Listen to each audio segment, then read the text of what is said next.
Good afternoon, class. Good afternoon, sir. Mrs. Tan and Christian will lead the prayer. Before we take a seat, please arrange your chair and pick up those scattered paper and plastic in your chair. How are you, children? I'm nice to hear that. But before we proceed, I agree classroom rules that we need to follow during class hours. Please read. Raise your hand. Listen carefully. Be kind. Be silent. Participate. And I am here the digital card, but before this, I grouped the class into two groups, the group 1, group 2, and each group will already 5-star in this digital card. Each group will follow the rules, will add the 1 star. Understand? Yes, sir.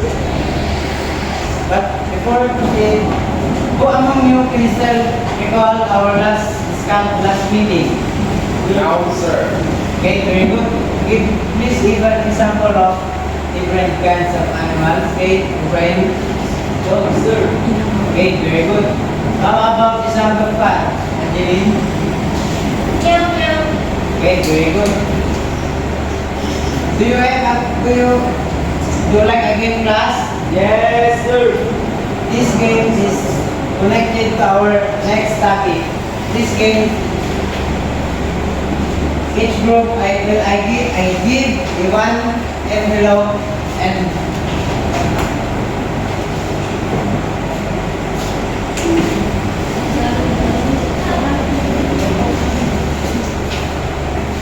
okay, ano ang napapansin nyo sa mga envelope na aking binigay? Yes, sir. Hindi na ito papel. Sir. Okay, Ibrahim, About places, sir. Mare, okay, Jaya, Based on the picture that we have with forest. okay, very good. Thank you for your participation, class. So now, before we go to our discussion for our lesson for today, I have prepared an pictures here. So I want you to observe and see what is the picture on the screen.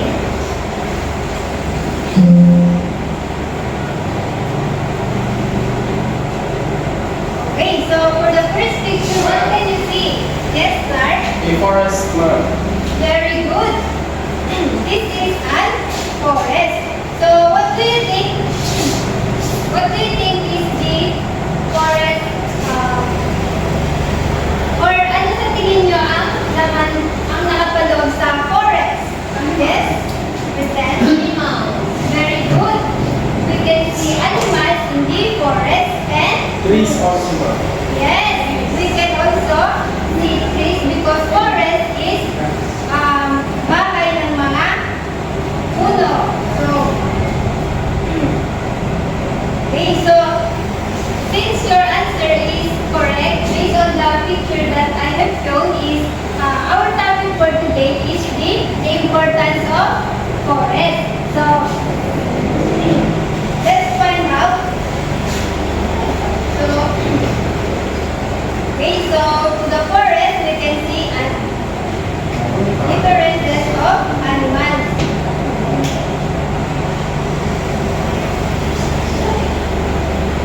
Okay, so can you read it, class? Forests are very important to people. Many different kinds of plants and trees grow in the forest. People get wood for fuel and lumber for house from the forest. They get food from the grass and trees. They also get other things like rubber, wax, metal, and bamboo from the forest. Okay, so sabi sa PowerPoint natin is forest ay dito natin nakukuha yung mga bagay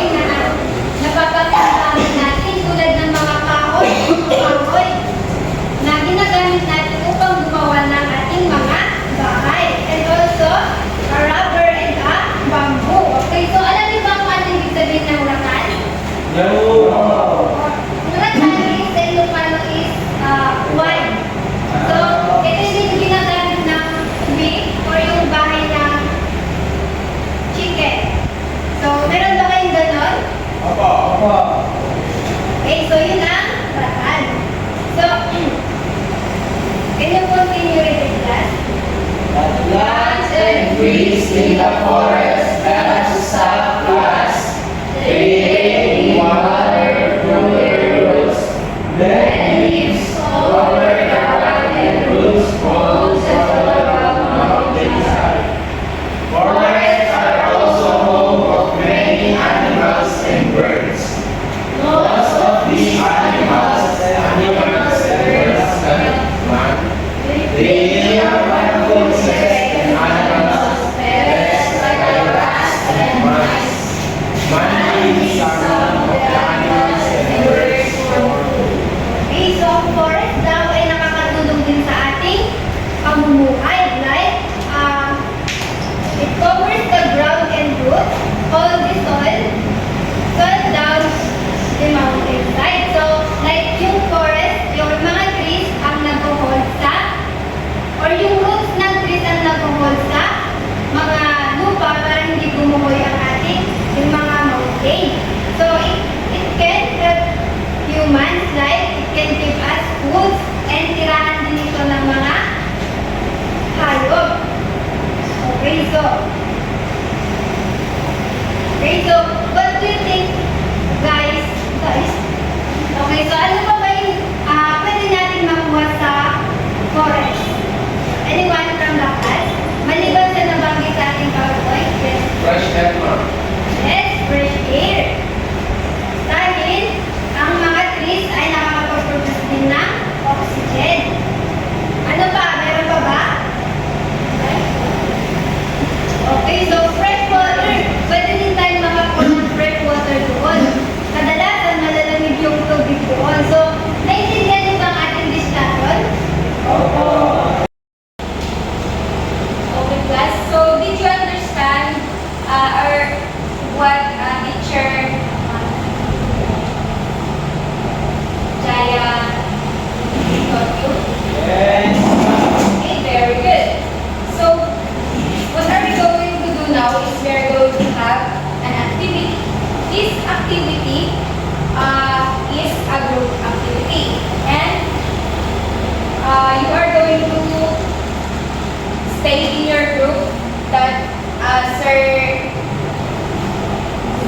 Arnel gave you a while ago. Because that will serve as your group in our activity. And please make a circle for you to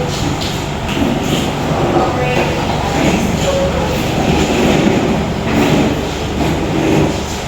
And please listen to my instructions first before we start.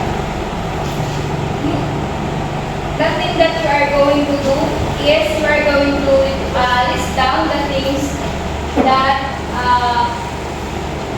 we can use in our daily lives basing on that story that we have read a while ago. Okay, class? Yes, ma'am. Okay. So I'm gonna give you only 5 minutes, and if you're done, you're just going to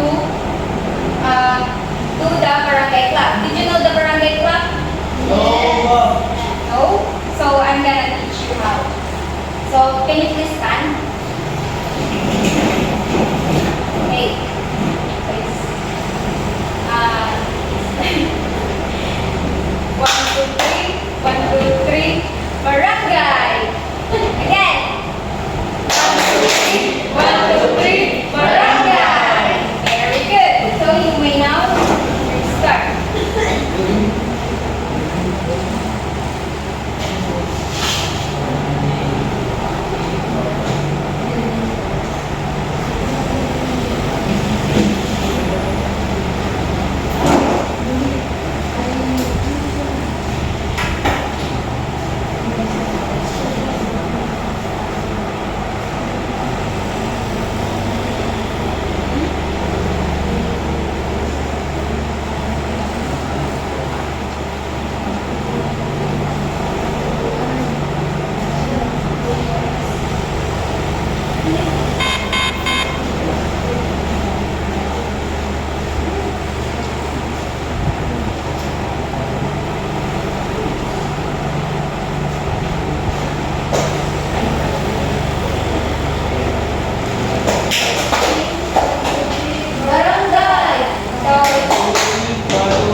your